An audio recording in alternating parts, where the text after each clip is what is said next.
Hey, Curt Johnson here. I'm going to be sharing insights into the story of David Goliath, the iconic biblical story that is used as an analogy for hundreds of years when the little guy has to come up against the big guys.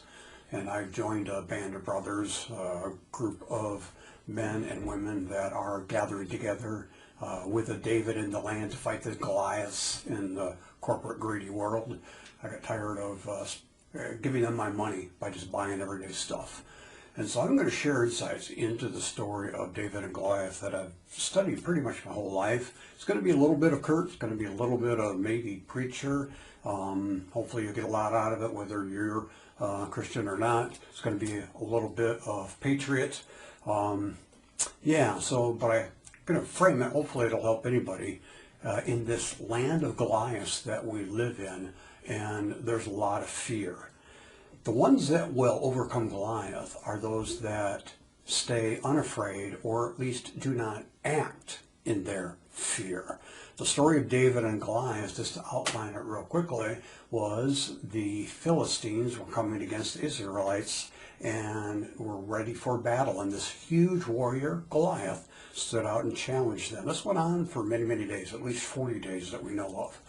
And David's three other older brothers were there. They had joined King Saul to fight the Philistine army in this Goliath. And when David's father sent him down, because he was just a young man, probably a teenager, to check on his brothers and bring some food, what he discovered there was a great deal of fear. We are living in the paradigm of fear in this country. On both sides, the Philistines were afraid and the Israelites were afraid. So those that represent the David in the land, the righteous and the good, and those that represent the evil in the land, like a lot of big corporations and a lot of what our government has done and is doing right now. It creates an atmosphere of fear. The Israeli army was frozen in fear, not coming against the Goliaths in the land. And when David arrived, it says, whenever the Israelites saw the man, they all fled from him in fear. This didn't happen once.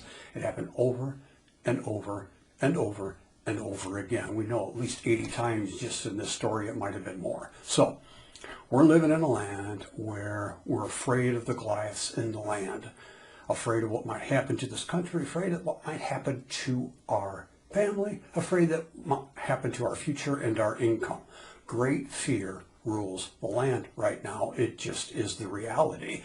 To not acknowledge the reality is naive. To accept the reality like David is and walk right into the middle of it and say to yourself, which I'll share more about that as we do these little clips here, and to others, what can I do? What can I do? The ones that will overcome Goliaths in the land are the ones that don't act out their fear, but think rationally and speak the truth in love. Things like in this culture where the big conglomerate corporations are supporting insanity and things like transgenderism, just speak the truth in love. A man can't decide to become a woman.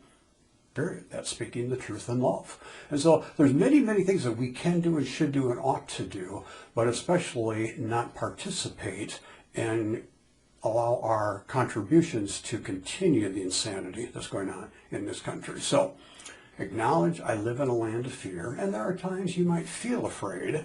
Everybody feels the emotions, but set that aside and say, what would I do if I wasn't afraid? What can I do? And there was David, the king, his three older brothers, hundreds of warriors. He saw them terrorized and run from the Goliaths and not face it. David mapped out a plan, the way he thought, his history, the way he processed.